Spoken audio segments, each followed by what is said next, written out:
Bem-vindo, bem-vinda, vamos lá pro programa de número 41. 41 programas gravados aqui para lhe ajudar. E quando a gente te ajuda, a gente nos ajuda também. Trocamos uma ideia com o convidado traz aqui a situação, um feedback bacana pra gente somar naquele pensamento, né, galera? Olha aqui pra mim, de compartilhar conhecimento para evoluirmos juntos. E hoje vamos falar um pouquinho a respeito de precatório RPV. Quando você ganha uma ação, autor, quando você ganha uma ação lá, advogado, e daqui a 2, 3 anos vai ganhar lá, vai pegar, botar no bolso 150 mil. Daqui a 6 meses, 2 meses, 90 dias, vai pegar lá o 80, 90 mil. Dá para antecipar? Dá para botar essa grana no bolso agora? Dá. E quem vai ensinar, quem vai te ajudar, é o cara que está aqui na minha frente, um admirador, uma admiração que eu tenho muito grande pela pessoa dele. Já negociamos, já compramos, compramos não, já vendemos para ele, né? Se dá para se dizer vender, depois ele vai ensinar aqui certinho para nós. Já negociamos com ele e o cara é fera. Com nós aqui, Dr. Marcelo, muito obrigada por ter aceito o convite. E daí vem a primeira indagação, Marcelo. Antes de tu se apresentar, solta a boa aqui. Demora para te pagar depois que a gente decidir te vender esse precatório? Primeiro, agradeço a oportunidade aqui, né, de estar expondo o meu trabalho, de poder estar conversando com você aqui de uma maneira mais informal sobre o que eu atuo, como que funcionam as coisas, né, na minha área de trabalho. Mas respondendo a sua pergunta, a gente faz o pagamento à vista, né? Então, antes mesmo de assinar o contrato de cessão, a gente já faz o pagamento, ou seja, não demora nada para você receber, né? Quem fica com esse encargo de ficar esperando o tempo do pagamento somos nós, né? Sou eu, no caso. Mas, cara, o que te fez pensar nesse trem de comprar o precatório, de comprar o RPV, cara? Porque tu tira a grana do bolso, Marcelo. Da onde? Quem te deu essa coragem, mano? Na verdade, eu trabalhava num escritório previdenciário, né? Eu era sócio de um escritório também.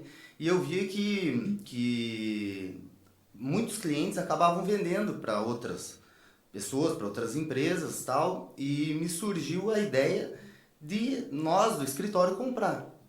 Quando eu fui falar com os outros sócios, falaram que era totalmente antiético, né? Essa postura de nós mesmos comprarmos o precatório dos nossos clientes. Então eu resolvi me afastar da sociedade, com uma parceria principalmente com esse escritório. A gente começou, né, eu comecei com eles nessa parceria, fazer a compra dos precatórios para os clientes. Daí deles, tu começou a comprar os precatórios dos clientes do escritório? Deles? Deles. Caraca, que massa! Me afastei do escritório, né, saí da sociedade, e a gente fechou essa parceria para eu estar fazendo essa intermediação aí, essa negociação com eles, né, sim, dos clientes deles. E tu lembra do primeiro que tu comprou, como é que foi a treta? Lembro. Conta aí pra nós, agora fiquei curioso. Cara, sabe que esses dias eu tava pensando, mano, por Deus do céu, e assim, é tudo inspiração. Esses dias eu tava pensando, cara, pô, que trem massa, mano, dá pra gente tentar fazer um negócio desse aí. Conta aí pra nós a história, como é que foi o primeiro, Marcelo? O primeiro foi com bastante dúvida, né, bastante cautela, porque a gente também não sabia, eu não sabia exatamente como fazer, eu não tinha um contrato. Na época ainda não podia, hoje a gente pode fazer, eu vou explicar depois, né? Pode ser feito tanto por um instrumento particular quanto por um instrumento público, né? E na época só podia via cartório mesmo, né? Então tinha que ser no cartório, tudo, tinham várias regras, então foi um pouco desafiador, né? Porque você também não tem certeza se está fazendo a coisa certa e tal, mas no final foi recompensador, eu acho, né? Depois do período que a gente tinha que aguardar, deu tudo certo, recebi certinho e a partir daí a gente começou a trabalhar exclusivamente com isso. E quanto foi que tu pagou o primeiro ali que tu comprou, se me permite a pergunta? Olha, falar bem a verdade, eu não me lembro. Mais 50, 100? Normalmente tu compra mais precatório ou é comum comprar RPV também? É só precatório que a gente compra, né? Os RPVs a gente pode fazer tipo de um crédito futuro, porque o período dele é tão pequeno que é muito difícil alguém querer, né, fazer a cessão do crédito ou aguardar 3 meses. Então, quando é um crédito futuro, antes da requisição ter sido inscrita para pagamento, daí é mais comum do cliente, já tem a sentença, já tem, né, a decisão transitada em julgado, ainda tem todo esse trâmite, então vai demorar aí 1 ano praticamente, daí eles fazem a cessão. Agora, já com o RPV em mãos, fazer já é um pouco mais difícil, vou dizer assim, eu nunca cheguei a fazer. Perfeito. E tu disse tu tem hoje uma empresa que compra ou é tu mesmo que compra e faz toda essa negociação sozinho, ou de uma maneira unilateral, ou Marcelo? Hoje eu tô fazendo sozinho, né? Não tenho ninguém assim uma empresa por trás. Não, assim, eu fico admirado, velho, com a tua ousadia. Tu me perdoa aí abrir esse parênteses, porque é ter coragem. É ter coragem, mano. Meu Deus do céu, eu acho que eu não teria, velho. Tipo, apostar. Tipo, que nesses dias, e aqui, de uma maneira tranquila, digo, não tem por que esconder, né? Esses dias tu comprou um RPV aqui do escritório de um cliente que vai receber daqui a um precatório que vai receber daqui a 3 anos, vai receber lá 30, 40 mil a mais. Mas é daqui a 3 anos, cara, e tu desembolsou 140, 150 mil à vista, e tu jovem, pegar e tirar 150 mil e entregar para ganhar 30, 40 daqui a 3 anos, coragem. É um investimento, né? Não tem nada, cara, que se enquadre exatamente no que tu está fazendo do que coragem. Investimento, né? Um termo mais arrojado. Eu acho que o tempo, ele vai passar de qualquer jeito, né? E eu, por mais que trabalhasse com o INSS, com aposentadoria, nunca contribuí para ter uma boa aposentadoria, né? Então, hoje, eu penso que eu preciso fazer o meu pé de meia, vamos chamar assim, para o futuro, né? Então, todo o dinheiro que eu guardei, lógico, eu tive uma ajuda, né, da minha mãe, dos meus pais, para começar, para ter todo um suporte ali, mas é pensando para daqui uns anos eu poder ficar mais tranquilo e me aposentar com com os meus próprios investimentos, com a minha própria renda, né, não dependendo exatamente do INSS, que eu nunca contribuí de uma forma apropriada, vamos dizer assim. E tu lembra que a primeira vez que a gente conversou, tu disse o seguinte: doutor, eu trabalho desta maneira aqui. Daí teve lá a questão ali de 30%, 40%, etc. Aonde tu se espelhou para pegar essa porcentagem que tu cobra na compra? Tipo, vou comprar um precatório de 100 mil, eu vou pagar por esse precatório 70%. Aonde tu se espelhou nisso? Na verdade, foi uma imposição no mercado, eu acho assim, né? Primeiro, a gente varia muito o percentual de acordo com o tempo que a gente vai, o risco que a gente está correndo, né? Quanto menor o tempo que eu vier a esperar, vai ser menor o percentual do deságio, né? Eu vou pagar mais. E hoje em dia existe um mercado relativamente grande, né, de compra de precatórios, então a gente sempre propõe fazer a melhor oferta para que o cliente feche conosco, né? Sim. Esses dias tinha um advogado aqui acho que era de São Paulo, cara, se eu não me engano. Não me recordo, mas depois eu até te mando. Ele é especialista em defesa. Olha só que situação mais nichada, né? Ele é especialista em defesa de instituições que compram o precatório e não conseguem sacar. Doideira, né? Até aqui, vou pegar aqui a situação tá aqui no Instagram aqui, vou te mostrar. Cara, o menino é fera, tá? Em São Paulo, eu não tenho conhecimento de ter muitas maiores obstruções, assim, né? Mas, infelizmente, no Tribunal Regional Federal da Primeira Região, ali na Bahia, eles estão tendo uma certa dificuldade, né? Você apresenta os documentos, eles estão com uma alegação de que é crédito alimentar, que a princípio não poderia ser cedido e tal, mas é uma posição bem singular deles. A gente até teve esse problema aí, estamos com recurso lá no Tribunal da Primeira Região para ver. Em São Paulo, parece que eles estão regularizando, né? Desculpa te interromper. Ah. Faz um tempinho já veio algum convidado depois dele. Mas tu vê Mas por que eu mostro ele e abordo o tema? Porque, assim, tem nichos que existem que a gente nem sabe. Né? Sim. E que podem ser explorados. E daí, por isso eu te perguntei, da onde veio a ideia do 30%, onde tu se espelhou? Porque às vezes essa cabeça mais aberta para o que está acontecendo no mundo é que permite a gente dar a virada de chave. Tu tava lá no escritório, a galera lá peleando, perde 5, de cada 10 perde 5, ganha 5. Daqui a pouco de cada 10 RPV que tu compra, tu ganha a porcentagem dos 10 RPV. Porcentagem dos 10 precatório, ganha a porcentagem dos 10 precatório vendido. Né? Na verdade foi eu acho assim, foi, né, um clique, foi Deus, porque eu era o advogado sócio mais novo de todos eles, e nenhum deles nunca teve essa ideia de começar a trabalhar com a compra dos precatórios, né, com as sessões dos precatórios. Então eu tive essa iniciativa, né, eu levei a ideia para o escritório e a gente fechou essa parceria por uma primeira vez, sendo que existem vários outros advogados lá que atuavam há muito mais tempo do que eu e que nunca tiveram essa percepção, né.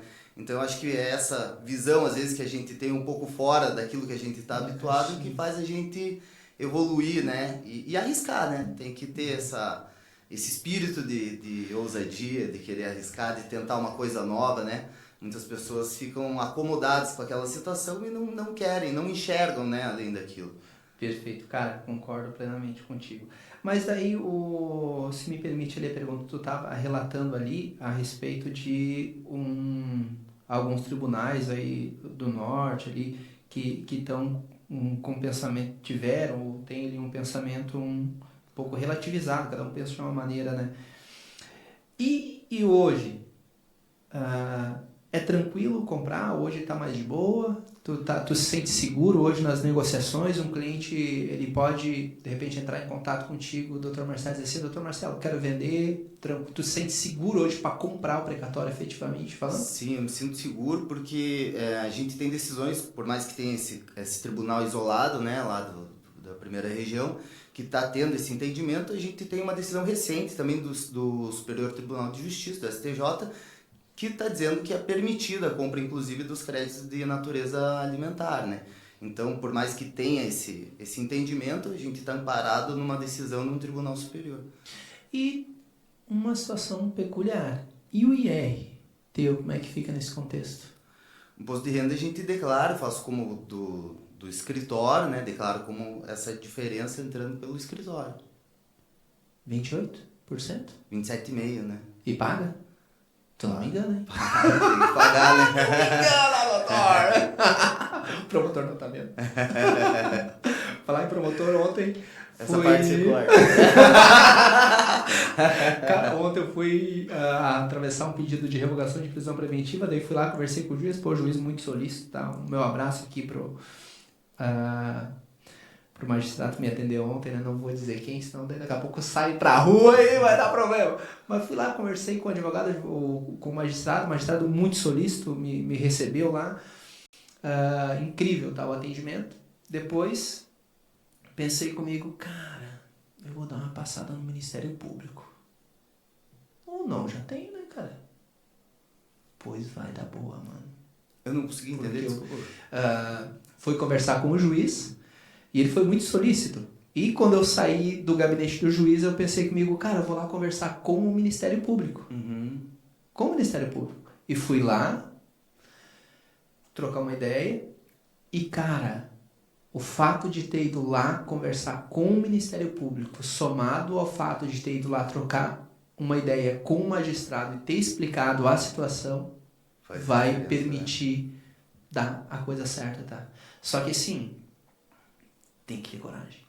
Despachar pessoalmente. Ir lá conversar com o Ministério Público pessoalmente, lá conversar com o juiz pessoalmente, cara, exige ali um pouquinho de coragem, né? Infelizmente não deveria ser assim, né? Eles deveriam ter uma percepção, cara, boa, tanto escrita quanto sim, no tete-a-tete ali, né? Palavras do Ministério Público, doutor, poucos têm coragem de vir aqui. Via de regra ligo. Mas vim aqui, parabéns.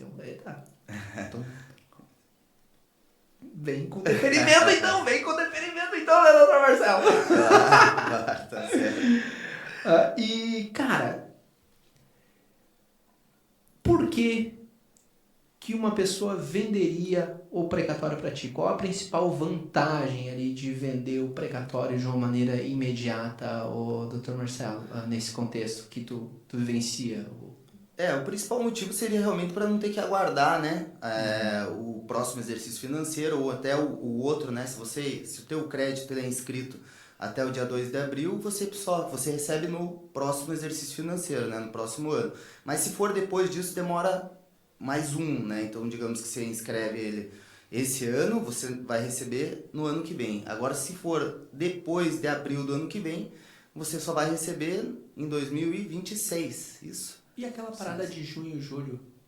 Antes era junho e julho, né? Agora teve uma alteração na Constituição Federal, no artigo 100, e é a partir de 2 de abril. Ah, pai do céu, por Deus que até hoje eu falava junho. Não houve essa alteração. E também tem a possibilidade, né? É uma regra um pouco mais complexa, né? Mas se eles pegam a média de quanto é gasto com precatórios, né? O ente, né? O federal, o estadual, o municipal, e fazem a média dos últimos 5 anos. Se nesses últimos 5 anos, digamos que a receita líquida deles do precatório de 2%, atinge 2%, e no outro ano atingiu 3%, faz a média dos 5, deu 2%. Nesse ano deu 3%, esse 1% ele pode ser parcelado. Então, além de você correr o risco, né, ter que esperar todo esse tempo, você ainda corre o risco de haver um parcelamento do teu crédito, caso haja um aumento na média do percentual pago. Com isso em todos os anos. Não sei se conseguiu ficar claro? Consegui. Inclusive, eu passei por isso, tá? Teve a situação de alguns precatórios, né?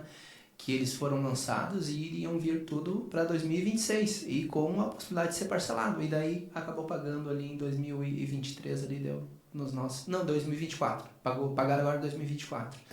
Deu boa ali, mas ia ser para 2026 ainda parcelado. Então, esse risco do parcelamento, então também a gente assume, né? Sim. Então, além de você não ter que aguardar o próximo exercício para receber, você também ainda deixa de correr esse risco de receber parcelado. Perfeito. E o que o mercado hoje, se me permite a pergunta um pouco ousada, né? O que o mercado hoje está antecipando? 70%, 60% do pagamento do valor do precatório? 60% é uma 60%. Média, assim, que eu vejo que as outras empresas estão pagando, né? A gente chega a quase 70%, dependendo do caso, se for para pagamento já no próximo exercício, tiver já no fim, enfim, a gente consegue chegar num valor um pouco melhor, né? Cara, mas 70% não tem nenhum investimento que eu veja com essa margem de lucro de 30%, tá?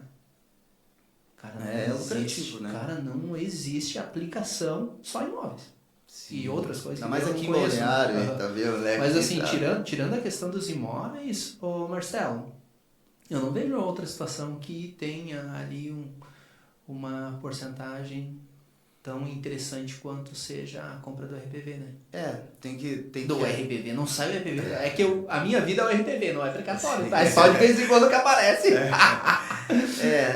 Mas tem toda essa questão de aguardar, né, do risco, tem a questão dos impostos que a gente tem que pagar também. Então tudo isso tem que ser levado em consideração, mas lógico que se não fosse algo lucrativo, se não valesse a pena, eu também não estaria fazendo, né? Boa. Isso aí, cara. Tá, e vamos lá. E como é que funciona essa situação? Pra galera aí que tá nos olhando, vamos fazer um corte disso aí, né, Marcelo? O cara...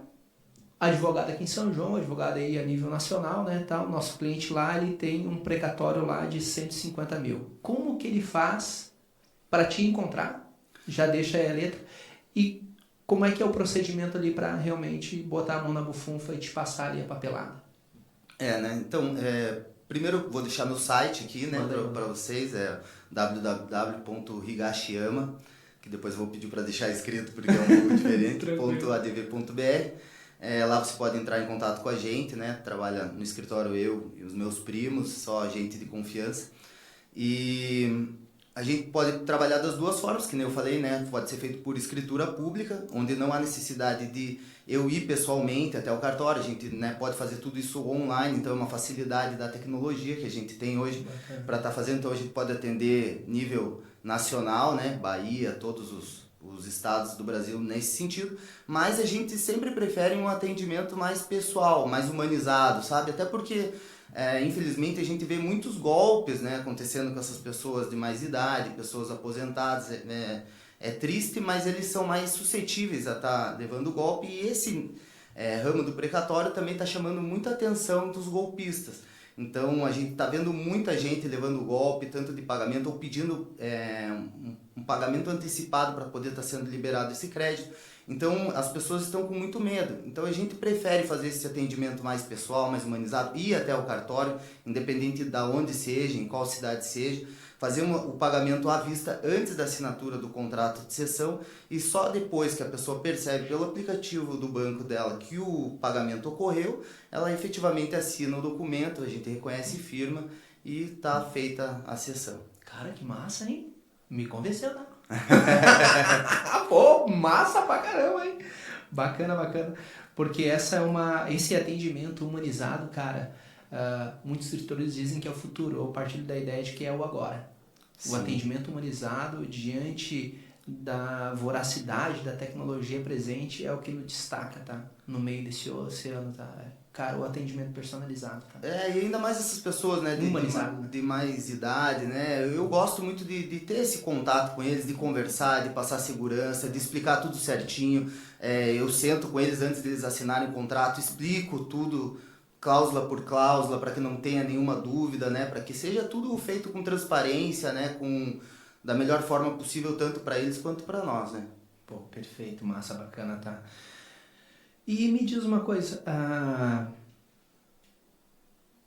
tem essa situação, né, do precatório, né, e tem a questão ali dos honorários do advogado. Então, o cliente quer vender o precatório para ti, né, doutor Marcelo?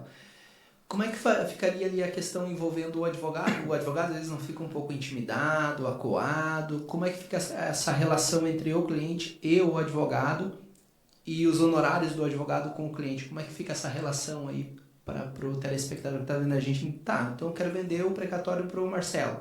Tá, e o advogado lá, como é que fica essa situação? A primeira coisa que a gente sempre analisa, né, quando vai fazer a compra do precatório, se já houve o destaque dos honorários contratuais, né? Geralmente é cobrado, existe um limite aí de 30% em média dos honorários contratuais. E quando o advogado ele pede a requisição de pagamento, ele já pede para que seja destacado esse valor no precatório. Então o precatório já sai no nome do cliente e no nome do advogado, porque havia muita confusão, tanto para o cliente depois não querer repassar o valor, ou o advogado levantava tudo e não passava para o cliente. Então hoje já é bem pacífico esse entendimento aí nos tribunais da possibilidade do destaque dos honorários, e a maioria dos advogados que a gente... dos casos que a gente tem pego, os honorários já estão destacados. Cara, bacana. Caso eles não estejam destacados, a gente entra em contato com o advogado, que era o advogado da causa, e por uma questão ética, né, a OAB nos obriga, até quando a gente vai assumir o processo, a comunicar eles, e já nos acertamos com relação a isso, já fazemos um contratinho certinho, já especificando o percentual deles, para que não tenha nenhum tipo de dúvida, de equívoco ou de erro, né, no meio do processo. Até é legal, porque acaba aqui o advogado ele sendo um parceiro, né? E parceiro no sentido de que teve ali a negociação com um autor de uma ação para comprar o precatório dele. Esse advogado que advoga para ele tem outros clientes também. Vamos Sim. comprar mais precatório. Esse advogado. Então essa parceria saudável é muito legal. É legal. A gente tem algumas parcerias nesse sentido, apesar de a gente encontrar muita resistência, na verdade. Não sei exatamente qual é o motivo que a gente encontra esse tipo de resistência dos advogados em querer nos auxiliar em fechar uma parceria, até porque a gente muitas vezes oferece uma comissão para esses advogados, para que a gente possa estar fechando com os demais clientes deles. Mas a gente percebe muito uma resistência deles, na verdade, né? Sim. Vou dizer que a gente tem hoje aí uns 4, 5 parceiros, mas a gente sempre tenta falar com o escritório, informar que tem essa possibilidade, pedir para que ele nos informe outros clientes que a gente, caso dê certo, a gente paga uma comissão, mas é muito raro acontecer. Cara, mas aí, bacana. E se me permite aí, a gente aí vai vai entrando aqui numa situação de um outro momento aqui no nosso diálogo, que também é muito importante. Invertemos a ordem, Dr. Marcelo. Eu acho muito massa essa situação de fugir à situação da regra. Qual é que é a regra? Chega, se apresenta, diz a especialização e daí depois começa a conversar. Então, fugir uma regra aqui, comecemos no fight, né, cara? Falando sobre grana. E agora, vamos virar um pouquinho aí a situação desse contexto pra gente conhecer um pouco, né, do Dr. Marcelo, né? Se tu me permite aí uma pergunta um pouco mais íntima daí, né, Marcelo? Há quanto tempo, cara, tu já tá trabalhando com a situação do precatório? Há quanto tempo tu tá trabalhando com o direito, brother? Eu me formei em 2010, né? Cara, um tempinho de estrada, mano. Sou advogado MLB 59551 lá do Paraná. E fui fazendo pós-graduações, estudei um tempo para concursos também. Não deu certo, não passei nos concursos que eu queria, né? Mas eu acho que tudo colabora para a gente estar nessa situação que a gente vive hoje, né? Então eu agradeço de não ter passado, na verdade. Bonito. E daí agora com essa questão fui trabalhar no escritório previdenciário, lá fiquei 4, 5 anos e agora a gente está 3 anos trabalhando só com precatório. E não te instiga um escritório? Tá de boa com um escritório de compra de precatório, RPV? Não te instiga a voltar a advogar? Ou... Eu gosto muito de advogar, na verdade. Eu gosto muito, sempre gostei. Eu gosto de estudar leis, eu gosto de estudar o direito. Acho que a advocacia nos permite uma coisa que poucas profissões permitem, que é vencer, né? A gente vence uma causa, a gente tem... E não só isso, porque é muito gratificante, né? A gente... muda a vida das pessoas, né? Principalmente no direito previdenciário. Às vezes a pessoa está ganhando um salário mínimo, você entra com uma ação de revisão, a pessoa começa a ganhar 3, até o resto da vida dela ela vai estar ganhando 3, né? E qual é que era a tua especialidade quando estava lá no escritório de direito previdenciário? Qual o nicho ali que você trabalhava? Era de revisão. Revisão? Até por isso que eu tô falando. As boas, né? Só as tem umas revisão que são violentas, né? Era mais revisão buraco negro, né? Essa parte aí. Então eu me sentia, era muito gratificante, né? Você poder mudar a vida de uma pessoa, ou mesmo numa uma aposentadoria, uma coisa assim, a partir daquele momento ele vai receber aquela remuneração, aquela verba, né? Então eu acho que eu gosto muito do direito, mas a vida me levou para esse caminho aí, sou muito agradecido, gosto muito do que faço também. Trabalho com 2 primas minhas hoje no escritório, um amigo meu de infância. Então eu me sinto satisfeito com o que eu faço. Mas aí como que funciona lá o escritório de vocês? Tipo, vocês têm um escritório com fachada? Como é que é o escritório de vocês lá? O trabalho home office? Porque a galera não consegue, eu particularmente não consigo visualizar, né, um escritório que compra precatório. Tipo, não é que nem uma advocacia, né? O pessoal passa, etc. Ou é? A gente tem mais com a gente que vai atrás dos clientes, né? Então tem o escritório, a gente fica ligando, a gente vai atrás dos advogados. Mas é um espaço fixo que vocês se reúnem lá mesmo ou cada um na sua casa? Sim, é um espaço físico. Agora o Jansen tá integrando o nosso time e ele, por uma opção dele, quis ir ficar no home office e a gente também permite. Mas eu te pergunto isso pelo seguinte. Teve 2 advogadas aqui, a doutora Vanessa e... esqueci o nome da outra. Mas tudo bem. Cara, trabalham só home office. E violento o número de cliente, cara. Só home office. Não tem escritório físico, cara. Não tem. Cara, então voando, mano. Então voando. Sigo a doutora Vanessa aqui na situação do Instagram, é incrível, tá? Reunião com empresa um dia, uma reunião com empresa outro dia também. Então, o home office, ele é a bola da vez, né? E dá certo. Mas eu acredito muito nesse calor humano. Que ter um espaço físico onde tu consiga, não acredito no home office, acredito sim, acho muito bacana, mas uma das coisas que penso te permite a te concentrar mais. Por exemplo, tu tá em casa, tu tem influência do cachorro, do gato, marido, esposa, etc. Tu chegou no escritório, o teu inconsciente já vai se amoldando para que tu vai ter que, cara, trabalhar em bater meta, entregar resultado. Não que não vá fazer em casa, mas o teu inconsciente te empurra quando tu vai pro escritório, lugar físico, para sentar lá e trabalhar. Eu gosto disso também. Eu não sou muito adepto ao home office. Inclusive, na época da pandemia, eu era um dos únicos advogados que ia até o escritório para trabalhar, porque eu acho que o nosso rendimento é outro, né? Cara, para mim, pelo menos, né? Para muitas pessoas pode funcionar de forma diferente, sim. Mas para mim, eu acho que exatamente isso que você falou, o foco fica, né, no trabalho, né? Você não se distrai tanto, você não rende mais. Então, eu sempre eu prefiro que eles também trabalhem comigo no escritório. Mais uma questão aí, o Jansi tem uma peculiaridade, ele preferiu, optou, a gente também... Isso. E o legal é que nem todo mundo é igual, né? Sim, sim. O bacana é que as pessoas são diferentes e o negócio é o seguinte, mano. Entregou resultado... É o que importa, né? Já era, mano. É verdade. Tem uma... Isso eu concordo com você. Sim, tem algo que eu partilho aqui no escritório e todo mundo sabe. O que eu preciso? É resultado. Resultado. Claro que a gente tem uma organização e daí às vezes o cliente ele cria uma expectativa. Então assim, bateu as metas, cara, não precisa nem ficar trabalhando de boa. Só que assim, não tem como fazer isso de boa, e daí já me contradizendo, né?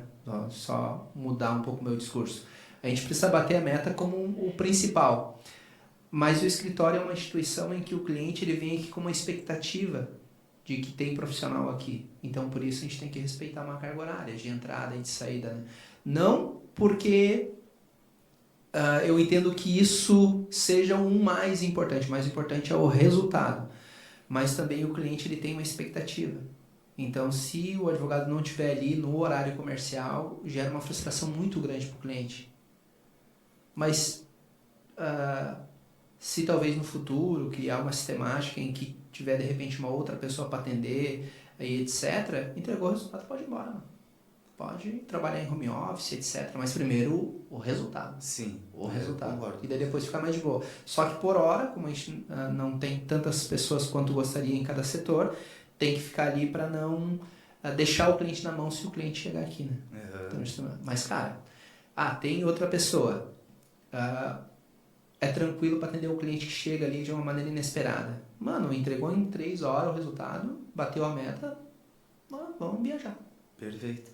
Eu na verdade, sempre fui um pouco mais rápido assim do que os outros colegas, né?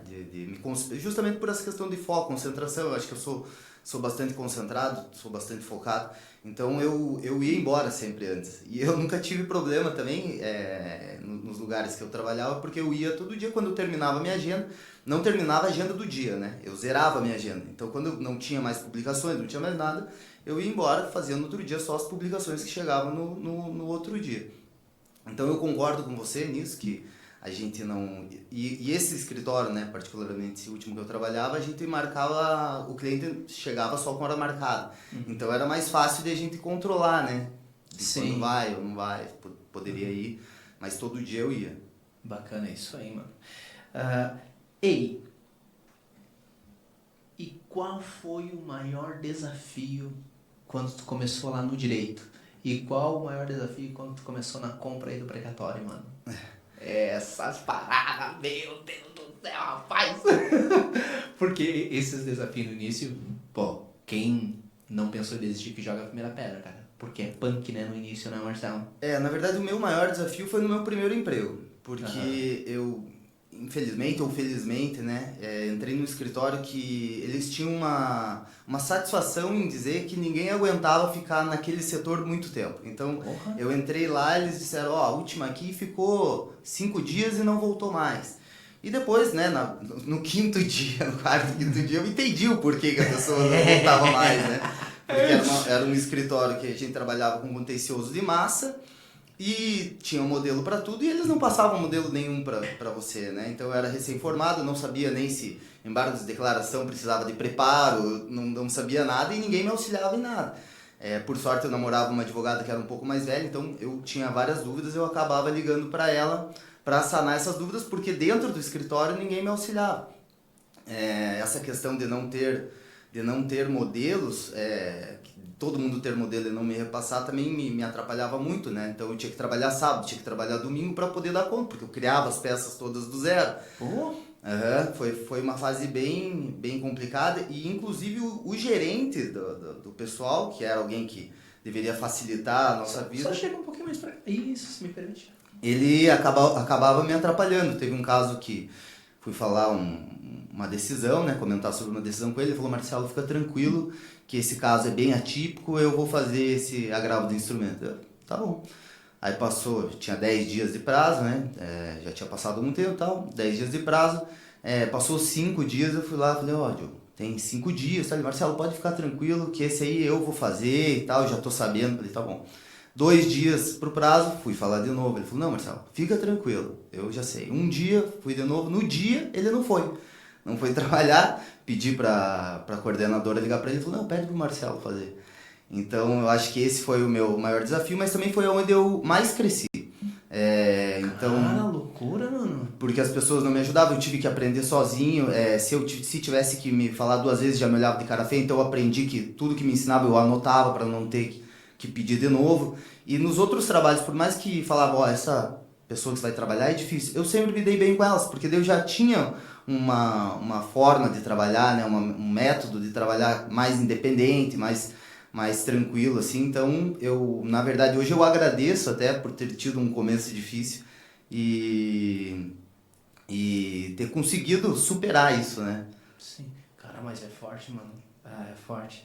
E já ouvi várias histórias, cara, de pessoas que trabalharam nos lugares e foram humilhadas, que as pessoas fizeram de propósito pra pessoa não ficar. E daí eu olho pra trás, cara, e... Cara, eu agradeço a Deus, mano, porque... Cara, eu nunca passei por situação trabalhando assim. Talvez, eu acho que porque eu nunca trabalhei antes de abrir escritório, que qualquer escritório eu foro, cara. Cara, eu sou uma anomalia aí, porque, tipo... Faz sentido. Era industriário quando eu comecei a fazer faculdade. Saí da faculdade industriário. E daí saí da faculdade industriário e pensei: e agora? O que eu vou fazer? Vamos abrir um escritório. Eu lembro que na época a mãe da e sem muita experiência, assim, porque nunca tinha... Nada, rapaz. Pois sem nada, só faculdade. Muita coragem só sua, faculdade. né? Peguei a OAB. E daí a gente, na época... Tu vai abrir escritório, Moraes? Sim. A gente não comprou todos os móveis. Já um ano antes de se formar, sem ter feito a primeira prova da ordem, eu comecei a comprar os móveis pro escritório, mano. Olha só. Porra, fé inabalável. Não passa na prova. Queria ver hoje ela. Né? Mas é a lei da atração, né? Cara, loucura, mano. Loucura não. Muito. Hoje eu fico pensando, cara, é muita coragem, né, mano? É muita coragem. Comprei os móveis lá. Fui lá fazer a prova. Eu lembro que eu peguei aquela prova e pensei: cara, tá tudo comprado, mano. Tu vê se passa, seu Jaguar. Vamos voltar ali. Mas agradeço muito a Deus, cara. Agradeço muito a Deus por não ter passado por algumas situações que... hoje, no escritório, às vezes eu conversando com pessoas que trabalham com nós, né? Temos pessoas trabalhando com nós há mais de 4 anos, outras que começaram há 2, 3 meses. E em alguns momentos esporádicos, não o pessoal aqui, mas colaboradores de outros escritórios, eles conversando, né? Eles vêm aqui, conversam com o pessoal que trabalha aqui e dizem: cara, o que é aquele escritório que você trabalha, Moraes? Cara, não tem treta, mano. Não tem escritório sem treta. Que escritório é que é? É verdade, é difícil. Claro, não é também um mar de rosas e etc. Não vamos enfeitar, né? Até as rosas mais bonitas têm espinhos, né? Sempre vai ter um desconforto, mas em hipótese alguma... Trabalhar com pessoas, né? Gera um atrito, mas em hipótese alguma situação de prejudicar o outro de maneira intencional, humilhar o outro, dar rasteira, pelas costas dar uma apunhalada. Cara, graças a Deus a gente conseguiu criar uma estrutura no escritório harmônica, né? Sim. Não é 100%, mas a gente está construindo algo muito legal. Isso também é mérito da liderança, né? A gente tem que... vamos dizer, né? Só porque eu acho. comitei, tá falando isso, né, Marcelo? Não, mas eu acho que é verdade, né? Quando acontecem algumas situações, que com certeza acontece, você sabe lidar de uma forma, né, legal, eu acho que acaba refletindo também em como as pessoas que trabalham com você reagem. Cara, mas perfeito, eu concordo contigo, isso influencia sob maneira, né? Puxando a sardinha pro meu lado. Cara, e me diz uma coisa, e a parte do precatório, qual foi o maior desafio para dar seguimento ali? O maior desafio, eu acho que é uma vez uma cliente, também de longe, acho que é, se não me engano, da Bahia ou Pernambuco, não tenho certeza, a gente fez a compra de todos os créditos dela do precatório e também ela tinha uma multa para receber, e a gente estava executando, né, no cumprimento de sentença provisória a multa, mas ela assinou o documento e tal, e a multa ela levantou. Então ela recebeu um aviso da Caixa, porque quando deposita muitas vezes a Caixa avisa, né, porque acho que é uma intenção dos gerentes de dizer, tem um dinheiro aqui, vamos investir, vamos fazer alguma coisa, então eles acabaram avisando ela que o dinheiro da multa tinha caído e ela levantou o dinheiro sem nos comunicar. Quando a gente foi levantar, com o contrato, com tudo, ela já tinha levantado. Então foi bem complicado, né? Porque a gente não esperava, e ficamos com medo também de que ela pudesse vir a levantar o dinheiro dos precatórios, ainda não tinha uma decisão, né, passando para o nosso nome. Então acho que essa foi uma situação difícil, a gente entrou em contato com ela, conversou, ela fez tudo certinho, tivemos que ameaçar que ela ia ser presa e tal. Mas deu tudo certo no fim das contas. Não sei se configura crime ou não, apropriação indébita, né? Configura, né? Configuraria. Aê. Mas foi um medo que a gente teve, acho que foi uma das situações mais difíceis. Essa situação também de no TRF1 eles também não estarem aprovando as sessões também está sendo um pouco complicado, né? A gente está tendo que levar para o STJ, ainda está aguardando a decisão, mas eu acredito que não vai ter maiores complicações. Mas não tem sentido, né, cara? Porque como que... É um direito disponível, velho. É um direito disponível, não tem sentido a pessoa ela não poder dispor. Porque é verba alimentar, né? Esse que é o argumento. Verba alimentar eles não poderia dispor livremente. Só que é dos atrasados, né? Não é a verba que ele vai receber futura ou a mensal dele, né? Teria um limite, né, para ele dispor, até para essa questão dos empréstimos consignados e tal, né? Tem toda uma questão. Bom, não vou entrar no mérito, porque às vezes a gente tem uma opinião particular não baseada na lei e no entendimento. E daí eu dar minha opinião baseada no achismo também não vou ser muito feliz, né, cara? Mas totalmente divergente de todos os entendimentos de todos os outros tribunais, inclusive do STJ, né? Esse é um entendimento isolado lá do TRF da primeira região. Cara, pacifica esse trem, né, mano? Agora tá no STJ, a gente espera que seja... Tem um repetitivo e... tomara. Apazigua. Perfeito. Pô, bacana. Cara, e se me permite aí uma pergunta aí nesse contexto. E o que efetivamente, cara, te despertou o interesse ali pelo precatório? Foi a situação da grana ali com uma certa facilidade? Foi a situação de que a advocacia ela dava um pouco de trabalho a mais? Qual foi que deu aquela... qual foi o insight pro precatório realmente que instigou a tu ir para essa área, né? A princípio eu acho que foi a questão de que eu nunca abri um escritório, porque é essa questão dos clientes, né? Então quando eu vi essa oportunidade de trabalhar em conjunto com o escritório, já tendo alguns clientes e podendo ter acesso aos clientes de uma forma mais fácil, menos concorrida, eu acho que foi isso que me despertou a vontade de trabalhar com um precatório. Bacana, perfeito. Cara, e Marcelo, então, batemos um papo aqui, no primeiro momento, né, a respeito aí do fight, né, que é realmente a tua especialização, precatório, compra, né, aí nos destacou que é uma situação bem tranquila, e eu me sinto muito confortável conversando aqui contigo, porque a gente fez negociação, tu foi muito transparente, e cara, um gentleman, as pessoas que te acompanharam me falaram, olhando pra mim, nossa, que menino mais querido. Falaram menino ainda. Obrigado, Cara, então obrigado. assim, um atendimento incrível da tua parte, tá, Marcelo? Parabéns, mano.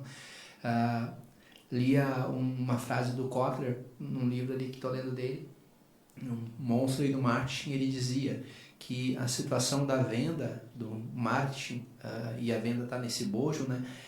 Ela teve,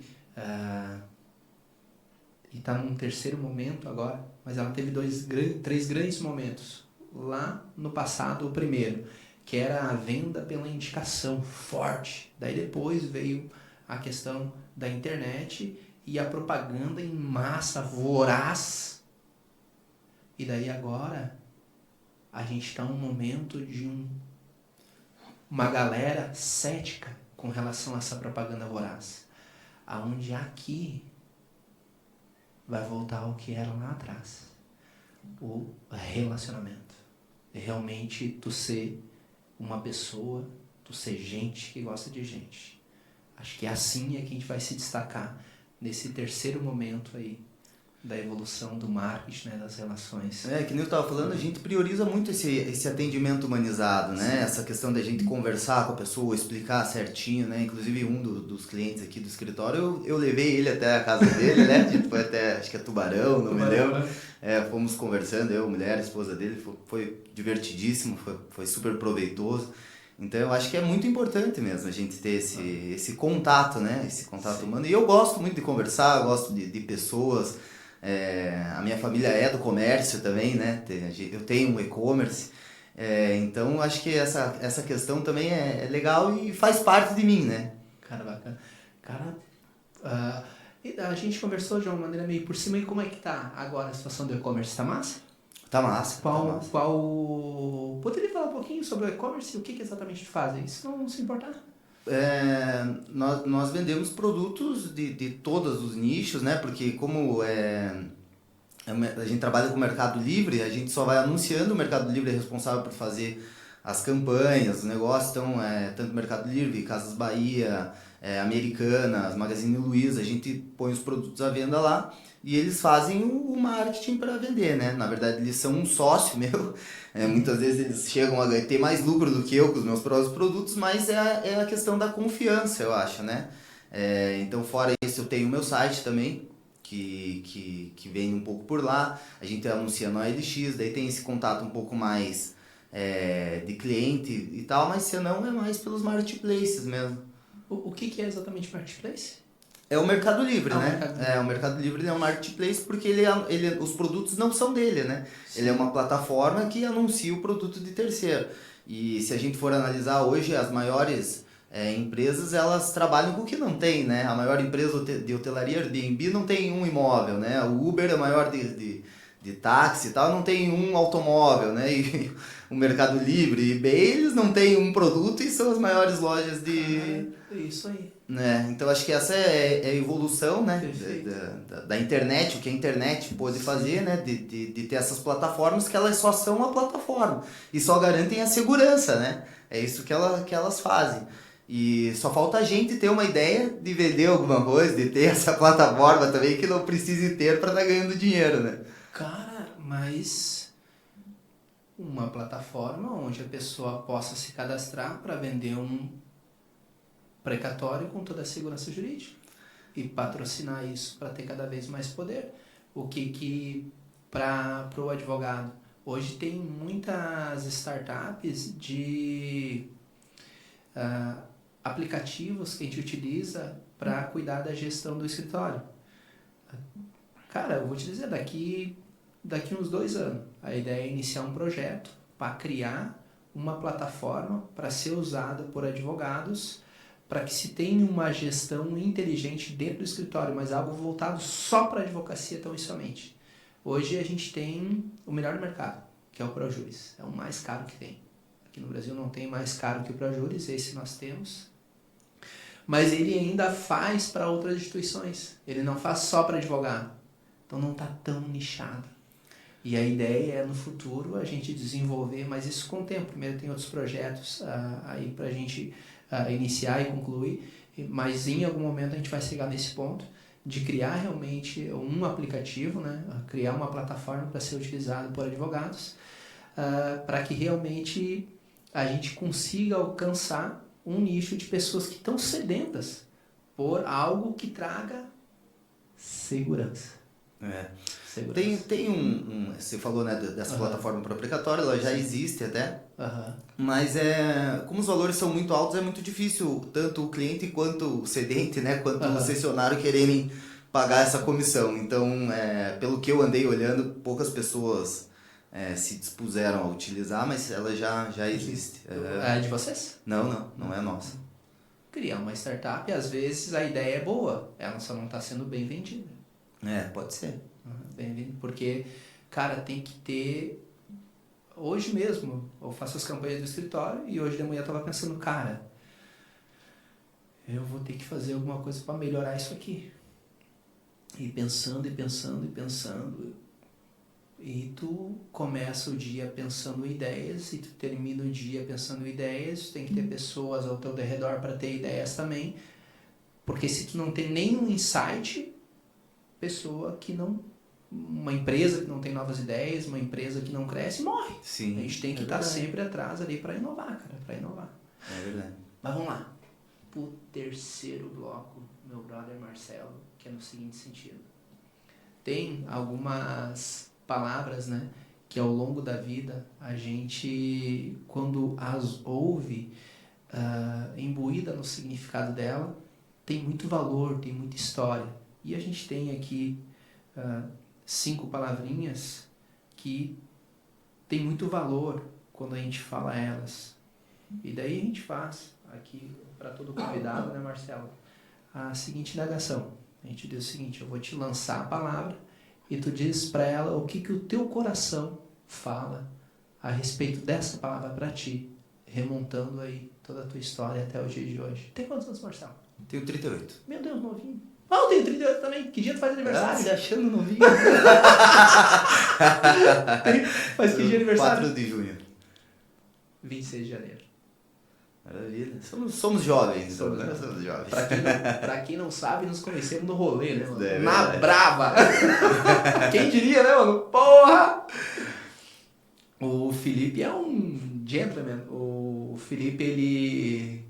Indiquei uma moça, Thaís o nome dela, que ela trabalha com marketing, ela tem uma empresa a nível nacional, trabalha em Tijuca, fez uma parceria com o escritório lá que ele trabalha, animal, cara, a parceria lá. E daí, por meio dele de conhecido, tá hoje aqui fazendo uma parceria animal com a gente aí, levando a situação desse nosso bate-papo aqui, que tenho certeza vai chegar aí num número indeterminado de pessoas e vai atingir alguém e pode sim ajudar aquela pessoa que precisa do dinheiro agora, não daqui a 2 anos. Às vezes, cara, 50 mil agora é melhor do que 1 milhão daqui a 5 anos. É verdade. Né? Porque a gente não sabe a dor da necessidade, a necessidade, né? Mas vamos lá.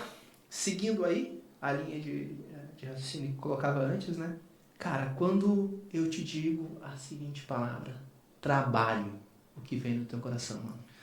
Trabalho para mim vem algo muito importante, é onde a gente fica a maior parte do nosso tempo, né? Então eu acho que tem que ser um lugar que a gente se sinta bem, um lugar confortável, que supra as nossas necessidades, né? E que nos faça bem. Perfeito, mano. Ei. A gente acaba, para mim, né? Sim, as coisas mais importantes que a gente tem é a família, né? E a gente acaba ficando mais com as pessoas do nosso trabalho do que com as pessoas da nossa família, né? Muitas vezes eu trabalho com a minha família, graças a Deus, eu consegui unir os dois, né? Com as minhas primas e tal.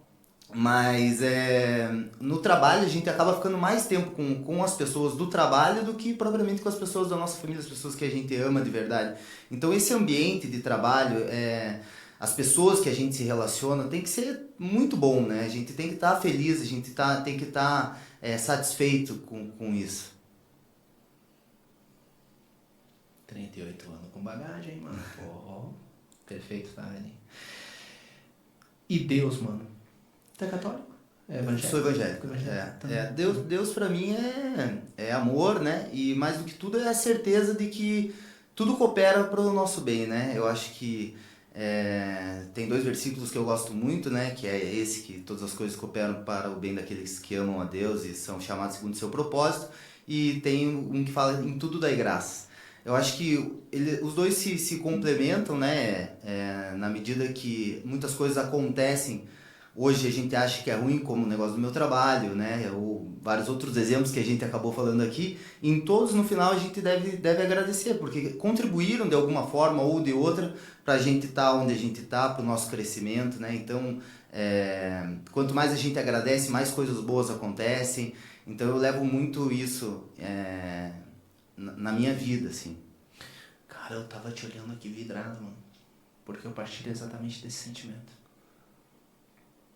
A gente tem que agradecer, mano. Sim, tem que até agradecer. as coisas ruins que acontecem, Sim, a gente tem que porquê. agradecer. E lá na frente a gente vai entender o porquê que as coisas aconteceram, as coisas se encaixam, né? Se a gente estiver no propósito de Deus, né? Fazendo as coisas certas, né? Sempre com honestidade, com transparência, né? Eu acho que é esse o caminho.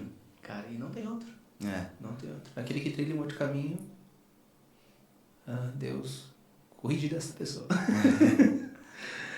Perfeito. E diversão, mano?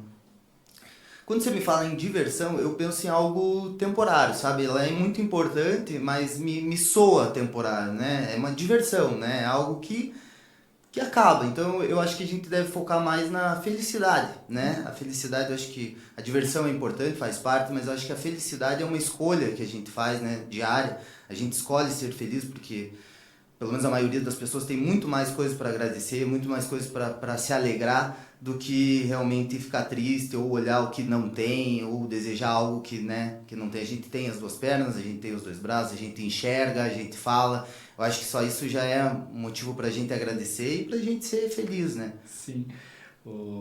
Todos os dias, via de regra, oro com a minha filha, né, quando ela tá comigo. E faço uma oração meio que, às vezes, que se repete alguns pontos, né? Eu falo e dela repete, né? E daí algumas coisas agora, antes de eu falar, ela já tá falando, né? E nas nossas orações sempre está: eu agradeço por ver, por falar, por poder caminhar, por poder ouvir. E nas primeiras vezes que fiz essa oração, a Laura me perguntou: nossa, mas pra que agradecer por isso, pai? Por isso. Tem gente que não tem. Cara, isso é o mais importante. Né? Às vezes tem são coisas pequenas que a gente não dá valor, né? Porque pra gente é normal, sim. Mas se nos faltar, né? Se a gente ter saúde, a gente poder sim. andar, a gente poder enxergar, né? Enxergar acho que é muito importante também. A minha avó, a mãe da minha mãe, no fim da vida dela, ela ficou ceguinha, coitada. Então eu vejo a dificuldade que foi, né? Ela teve... esqueci o nome agora da doença, mas ela ficou ceguinha, né? Sim, sim. Foi bem difícil. Então, acho que essas pequenas coisas, né, a gente tem que agradecer, a gente tem que estar sempre lembrando, né, de como Deus é bom, de como a nossa vida é boa, de como a gente tem tantas coisas para agradecer a mais do que para reclamar, né, para murmurar. Perfeito, cara. E saúde, brother? Saúde também eu acho que é uma coisa muito importante, né? Eu acho que a gente tem que focar em 3 pilares da saúde, o corpo, né? Assim, ela tá numa delas, que é a saúde espiritual, né? A saúde das emoções, né? E a saúde física, né? Então eu acho que a gente tem que focar na saúde nesses 3 pontos aí. Cara, perfeito. Eu acho que uma subdivisão. Antes eu falava, uma das coisas mais importantes é a saúde. Agora a saúde se dividiu em 3. Meu Deus do céu. Cada vez fica mais complexo. Mas é cuidar dos pensamentos. Também, o que tu alimenta tem mais força, né? Tem que ter uma saúde mental, né? Você precisa se cuidar nesse quesito, você precisa cuidar do seu corpo e você precisa cuidar do seu espiritual também, né? E não se confunde os 3, né? São coisas distintas. Sim, todas importantes. Sim. E, para a gente finalizar, para ti, o termo família, Marcelo? Família é a base, né? É da onde a gente vem, é onde a gente tem as nossas origens, a nossa educação. Eu acho que é a coisa mais importante que a gente tem aí, é Deus e a família. Sim. Tua família é do Brasil mesmo? É do Brasil, meus bisavós, meus avós vieram do Japão, dos meus bisavós, foram trabalhar na roça. Meu avô foi mecânico de caminhão, comprou uma loja, minha mãe foi estudar faculdade e tal, e a gente está aqui hoje graças a eles, né, aos meus antepassados aí, meu avô, meu bisavô que vieram do Japão, trabalharam bastante para eu poder estar usufruindo do que hoje eu usufruo. Sim. E atualmente tu mora onde? Moro em Curitiba, né? Moro em Curitiba, eu tô com um apartamento aqui em Balneário, tava tentando abrir um negócio aqui, não deu certo, mas eu agradeço porque até quando não dá certo, né? A gente tá aqui hoje porque não deu certo uma coisa, a gente acabou fazendo outra coisa dar certo, né? Então, aquele dia que a gente se conheceu, eu tava de bobeira, vi a Yasmin postando uma publicação, falei, tô aqui, vou lá conversar com ela, tal, vou lá, a gente acabou se conhecendo, já fechamos essa parceria, então até quando as coisas não dão certo, cooperam, né, pro nosso bem. Então são todas as coisas que cooperam no nosso bem, pro nosso bem, nesse sentido, né, tanto as coisas boas quanto as coisas ruins, no fim das contas, elas estão cooperando pra gente. E cara, em tudo Deus tem um propósito. Hoje, como tu foi muito feliz no teu discurso, tem coisas que acontecem hoje que a gente não entende. Tenha calma. Lá na frente a gente vai compreender o porquê. É verdade. E sempre tem um porquê e Deus está cuidando de tudo, né? Desde que, claro, a gente esteja na presença dele fazendo realmente a coisa certa, né? Existem coisas que estão ao nosso controle, né? E essas coisas que estão ao nosso controle, realmente a gente tem que ter um pouco de coragem para enfrentar e tomar uma decisão com relação àquela situação. Mas tem coisas que também não estão ao nosso controle. E para essas coisas que não estão ao nosso controle, a gente tem que ter a sabedoria de, cara, aceitar, mano. Sim. E também ter o cuidado de pedir para Deus, me ensina a entender. Se isso não está no meu controle ou se isso está. Porque às vezes tu acha que está no teu controle, mas não, mano. É verdade. E às vezes tu quer delegar algo que é tua responsabilidade. Tem razão. Cara, isso é forte. A sabedoria para distinguir uma da outra é o que separa a criança dos adultos. Eu tô crescendo ainda. Mas esses dias eu li um livro do Carnegie que ele dizia o seguinte: o homem cresce depois dos 40. Fiquei até de boa. Por isso você chegou à conclusão de que você é jovem. Marcelo, cara, se me permite aí, deixar naquela câmera ali a situação da onde é o teu escritório, tuas redes sociais, pra galera dar uma chega lá, te seguir Na verdade, e firmar parcerias, né? Como eu falei, né, eu tenho um site que é www.higashiyama.adv.br. Eu acho que tudo está mais concentrado ali, tem as principais dúvidas, as principais informações para que você possa estar entrando em contato com a gente e a gente poder estar fazendo o melhor negócio aí com o seu precatório. Vem cá comigo. E aí? Tá aqui no finalzinho da gravação? Galera, papo animal hoje, hein? A respeito de coragem, a respeito de dinheiro, a respeito de fé. Bate-papo, massa pra caramba. Agradeço de coração. Dr. Marcelo esteve aqui. Trouxe muito conhecimento técnico também, tá? A respeito de, cara, tem um precatório para vender, é grana no teu bolso agora, não é amanhã. O cara trouxe aqui um insight animal. Antes de tu assinar a papelada, a grana tá no teu bolso. Claro, demora um pouquinho, né? Não é agora. Mas entra em contato com o Dr. Marcelo. Se ter uma certa dificuldade para achar o contato dele, dá um oi aqui para mim mesmo, eu passo o contato pessoal dele, não tem problema, a ideia é que a gente realmente se ajudar. E, galera, faço um pedido aqui simples. Se inscreve no canal e vem com a gente para daqui a alguns dias e vendo os cortes que vão saindo aí ao longo aí do que vai se passando as próximas horas, com aqueles insights bacana, um resumo aí da gravação. Um forte abraço, Deus abençoe, naquela vibe do bem a gente parte. Aquela vibe no seguinte sentido, de compartilhar conhecimento, né, galera? Para evoluirmos juntos. Valeu, forte abraço!